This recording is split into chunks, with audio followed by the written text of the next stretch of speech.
mahasiswa mau tidak mau karena kewajiban yang harus membayar UKT, dia terpaksa untuk membayar. UKT baru ini hanya berlaku kepada mahasiswa baru, tidak berlaku untuk mahasiswa yang sudah belajar di perguruan tinggi. Assalamualaikum warahmatullahi wabarakatuh. Selamat siang, sore, malam, atau pagi teman-teman Sobat Kampus Umum.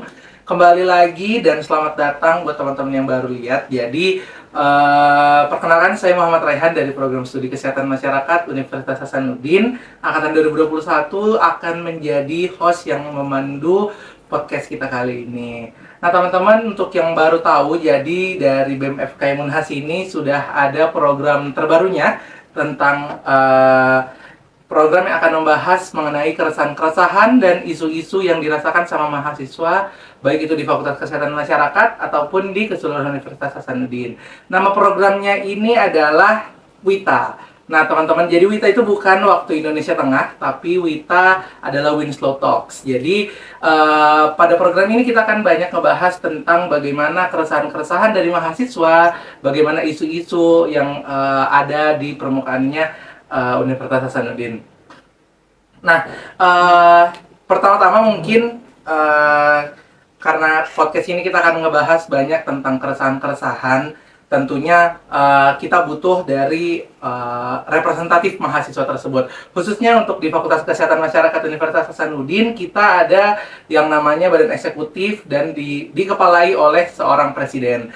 Nah, di depan saya sekarang sudah ada presiden dari Badan Eksekutif Mahasiswa Fakultas Kesehatan Masyarakat Universitas Hasanuddin, Kak Kanda Fajrul Falak. Halo Kak, bagaimana kabarnya? Semuanya, salam sehat untuk teman-teman semua. Oke. Jadi kita akan bahas tentang bagaimana keresahan-keresahan mahasiswa, khususnya di Fakultas Kesehatan Masyarakat. Bagaimana, apa sih yang sebenarnya dirasakan sama mahasiswa, apa kekurangan-kekurangannya yang bisa kita perbaiki ke depannya. Mungkin pertama-tama mungkin kita, mungkin Sobat Kampus Ungu sudah tahu ya, apa saja isu-isu yang sekarang lagi hangat-hangatnya, yang sedang dipermasalahkan sama teman-teman mahasiswa. Beberapa saat yang lalu ada aksi di depan rektorat, teman-teman. Kita menuntut rektorat untuk bagaimana transparansi mengenai kebijakan tentang uang kuliah tunggal atau UKT.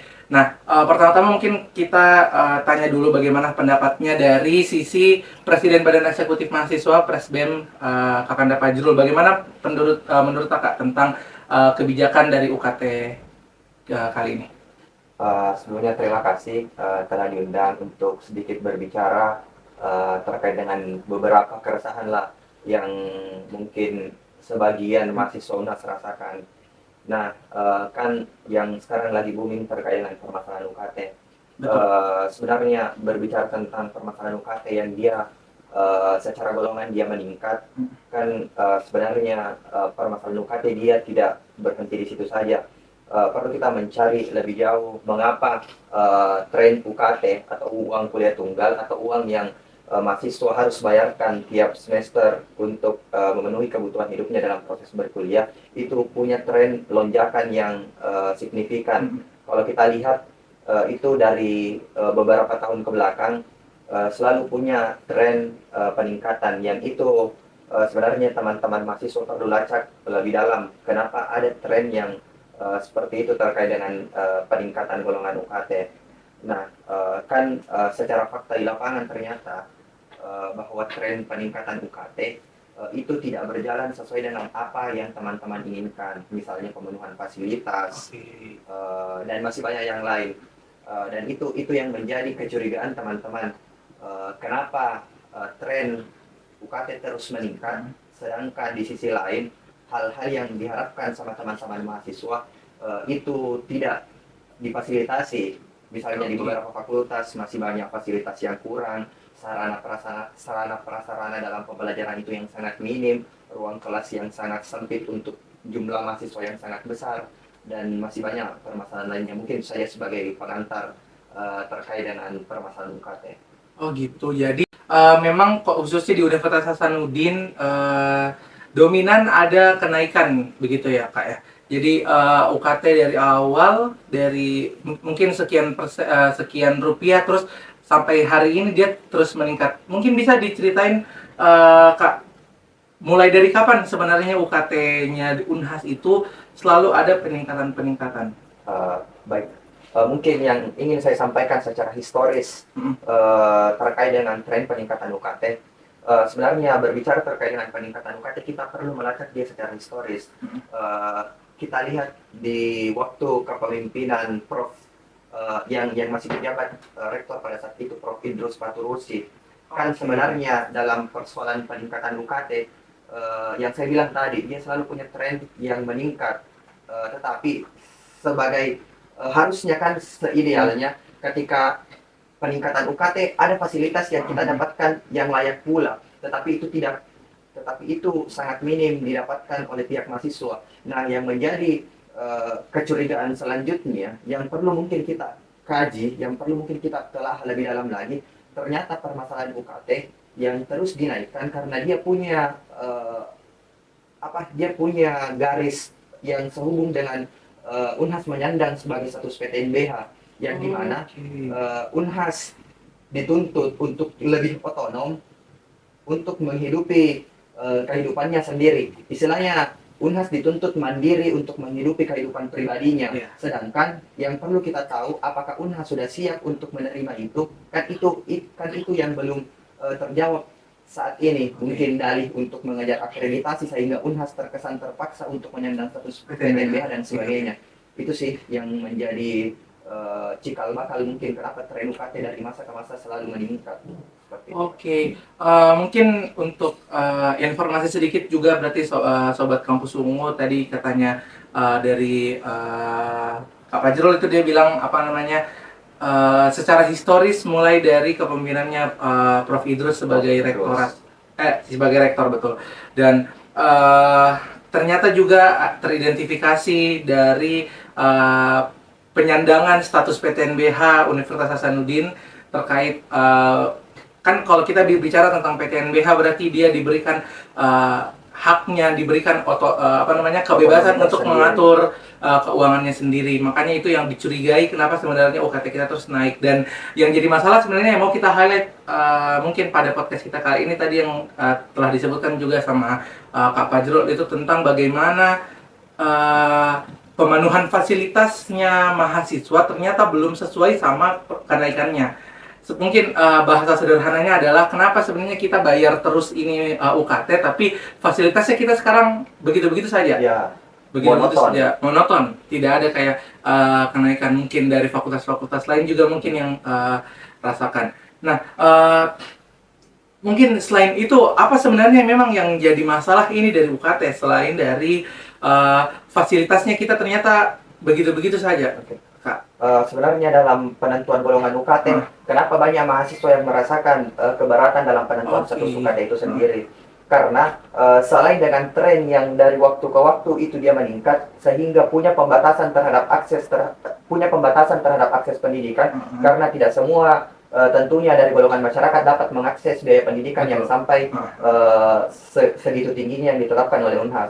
Dan juga yang menjadi keresahan sebenarnya bagi teman-teman di lingkup mahasiswa adalah kurangnya transparansi terkait dengan kemana pengalokasian UKT yang dibayarkan teman-teman.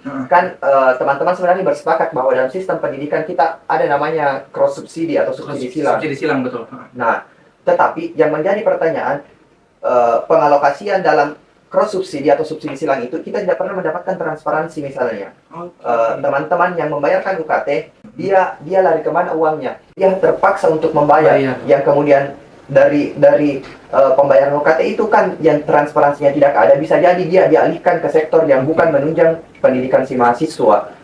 Selain itu yang menjadi masalah sebenarnya adalah bagaimana dari pihak universitas itu dalam menentukan golongan UKT mahasiswa. Kan tidak adanya sekarang filterisasi secara faktual, atau bagaimana teman-teman dipanggil menghadap secara offline kemudian diwawancarai, misalnya saja berapa jumlah keluarga, tanggungan orang tua berapa, kan itu sebagai dasar dan sebagai fakta bahwa oh ternyata kita bisa menggolongkan anak ini ke UKT segini misalnya. Dan Unhas hari ini dia tidak menerapkan sistem seperti itu. yang terakhir infonya mungkin di KKKK 2019 yang merasakan verifikasi faktual itu. Jadi sebenarnya yang menjadi tuntutan juga kembalikanlah verifikasi faktual itu untuk sebisa mungkin mahasiswa merasakan kesetaraan dalam berpendidikan seperti itu. Iya, mungkin berarti tadi yang saya highlight tadi terkait proses penggolongan UKT itu sendiri sama transparansi. Nah, mungkin kita sharing juga sedikit. Saya pribadi juga, Kak, mungkin sebagai mahasiswa di Unhas, dalam proses penggolongan UKT itu kemarin kalau tidak salah, mungkin teman-teman angkatan 2021 juga rasakan.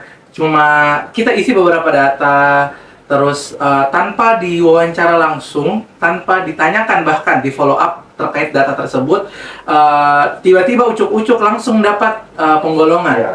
Dan itu sebenarnya yang mau kita tekankan lagi ke rektorat, mungkin bisa kembalikan proses verifikasi tersebut, karena ketika hanya data-data saja yang kita masukkan tanpa ada verifikasi langsung,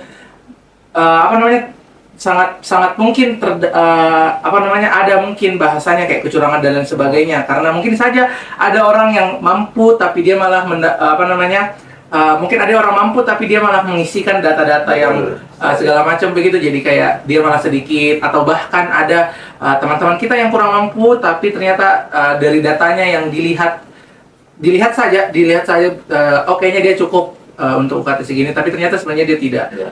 Dan itu terhenti verifikasi data di teman-teman 2019. Teman-teman 2019 berarti 20, 21, 22 itu tidak dapatkan hal tersebut. Nah, terus selanjutnya terkait transparansi tadi yang dibilang sama Pres itu terkait analoginya itu kayak di supermarket. Ya. Ketika kita bayar sesuatu, kita dapatkan nota atau struk apa saja yang kita dapatkan Ya, dari uang tersebut, dan itu sebenarnya yang belum kita dapatkan sampai saat ini. Oke, itu tadi terkait UKT. Ada lagi kira-kira Pres yang mau dibahas terkait dengan keresahan mahasiswa terkait ini UKT? Nah, mungkin yang menjadi poin pembahasan terakhir terkait dengan permasalahan UKT adalah tidak semua mahasiswa atau tidak semua golongan masyarakat mampu mengakses pendidikan dengan golongan UKT yang sudah diterapkan.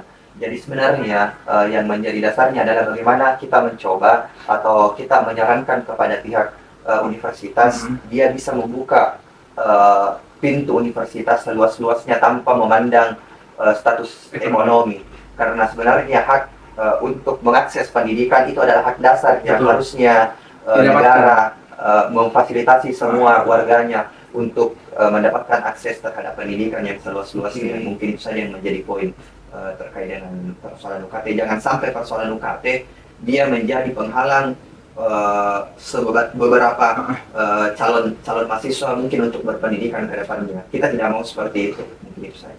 Oke, itu tadi dari Presiden. Mungkin itu insight, mungkin teman-teman Sobat Kampus Ungu atau teman-teman Unhas yang lain mungkin baru dapatkan hal tersebut. Karena mungkin teman-teman rasa bahwa teman-teman fine saja terkait UKT-nya. Kan ada begitu toh mahasiswa-mahasiswa yang kayak, kenapa kayak ini ada demo? Saya fine-fine sama UKT-ku. Nah, tapi teman-teman harus lihat lagi sekelilingnya teman-teman. Ada yang tidak bisa seperti teman-teman. Jadi sebenarnya kita berbicara tentang UKT bukan cuma UKT pribadi, Ya. Begitu di Pres. Betul. Mungkin dengan adanya podcast ini juga sebagai ajakannya teman-teman untuk tetap resah terhadap permasalahan UKT ini. Ya, betul. Karena bukan cuma pribadinya kita mau dipikir, tapi teman-teman mahasiswa secara keseluruhan bagaimana misalnya kalau ada teman-teman di sekeliling tidak mampu membayarkan UKT akibat dari proses verifikasi yang tidak jalan seperti itu. Betul. Jadi mari kita tetap suarakan masalah-masalah yang dirasakan seperti itu. Selanjutnya membahas tentang keresahan-keresahan di Universitas Hasanuddin. Mungkin teman-teman juga sudah tahulah bagaimana kekerasan seksual ada di Universitas Hasanuddin. Beberapa tahun kebelakangan juga kekerasan seksual lagi marak di perguruan tinggi, Presiden. Bagaimana pandangannya mungkin dari Pres sendiri terkait hal tersebut, kekerasan seksual di Universitas Hasanuddin? Baik, sebenarnya berbicara tentang kasus kekerasan seksual, kasus kekerasan seksual itu sebenarnya dia tidak mengenal ruang, waktu, dan tempat. Dia bisa terjadi dimanapun dan kapanpun dan dalam situasi apapun. Cuman yang menjadi concern kita adalah ternyata belakangan ini kasus kekerasan seksual itu marak terjadi dalam skup universitas. Yang sangat kita sayangkan, masyarakatnya adalah masyarakat akademis yang harusnya dia tidak lagi dirasakan dengan persoalan seperti itu. Cuman kita menerima fakta di lapangan bahwa ternyata kekerasan seksual dia punya tren yang terus meningkat di skala universitas, terkhusus di Unhas misalnya. Sebenarnya berbicara tentang kekerasan seksual, dia tidak mengenal gender. Betul. Siapapun bisa menjadi pelaku dan siapapun bisa menjadi korban. Laki-laki bisa menjadi pelaku, wanita bisa menjadi korban, begitupun sebaliknya. Nah, dan sebenarnya terkait dengan kekerasan seksual kan sudah ada regulasi yang mengatur terkait dengan bagaimana penanganan kasus kekerasan seksual. Tetapi yang menjadi keresahan kembali teman-teman di Universitas Hasanuddin, pengimplementasian terkait dengan regulasi yang sudah ditetapkan itu tidak berjalan dengan efektif dan efisien. Buktinya saya, kan mungkin teman-teman yang menonton juga podcast ini sudah tahu yang namanya Satgas. Satgas terkait yang menangani kasus kekerasan seksual di Universitas Hasanuddin. Cuman dia terkesan normatif hadir. Kerjanya dia tidak transparan, kapan dia kerja dan sebagainya. Bahkan yang menjadi ironi dan menjadi sebuah masalah sebenarnya adalah, bayangkan kan kita tadi di awal sudah sebut bahwa kasus kekerasan seksual dia tidak mengenal ruang, waktu, dan tempat. Tetapi yang menjadi permasalahan adalah si Satgas yang perlu kita evaluasi menurutku, dan teman-teman mungkin perlu mengawal kinerja Satgas ke depan, adalah mungkin teman-teman bisa cek terkait dengan sosial media, akun sosial media khususnya di Instagram terkait dengan Satgas ini. Dia punya dan dia membatasi jam operasional kerja, dan itu menurutnya teman-teman di Unhas adalah sebuah kesalahan karena kasus kekerasan tidak mengenal waktu. Betul. Bisa jadi misalnya ada kasus yang terjadi di luar jam operasional kerja. Bagaimana kita bisa mengawal itu? Oh iya, oke. Masa kita harus menunggu dulu Jam operasional. Ya, jam operasional kemudian kita untuk mengawal itu kan tidak begitu. Harusnya kinerja Satgas ini dia siap 24 jam terhadap kasus penanganan kekerasan seksual. Selain itu yang menjadi masalah sebenarnya adalah terkait dengan kontak yang ada dan yang tertera di sosial medianya si Satgas ini. Ada beberapa nomor yang sudah tidak aktif, bayangkan. Ada beberapa nomor yang sudah tidak aktif, yang tidak bisa lagi dihubungi. Dan itu menjadi sebuah problem sebenarnya dan perlu dievaluasi secara mendalam mengapa mengapa penanganan kasus kekerasan seksual dia dihadapkan dengan persoalan kinerja Satgas yang sangat bobrok misalnya. Misalnya tadi yang saya sampaikan di awal, jam kinerja yang terbatas. Selain jam kinerja yang terbatas, ada lagi permasalahan yang lain. Nah, kontak person yang kita mau hubungi sebenarnya sudah tidak aktif. Lantas di mana teman-teman yang mengalami kekerasan seksual mau mengadu misalnya, kan yang paling dekat misalnya dalam skala universitas dan punya tupoksi tersendiri dalam mengawal kasus permasalahan seksual kan si Satgas ini. Satgas sendiri, betul. Itu mungkin beberapa keresahan terkait dengan Satgas.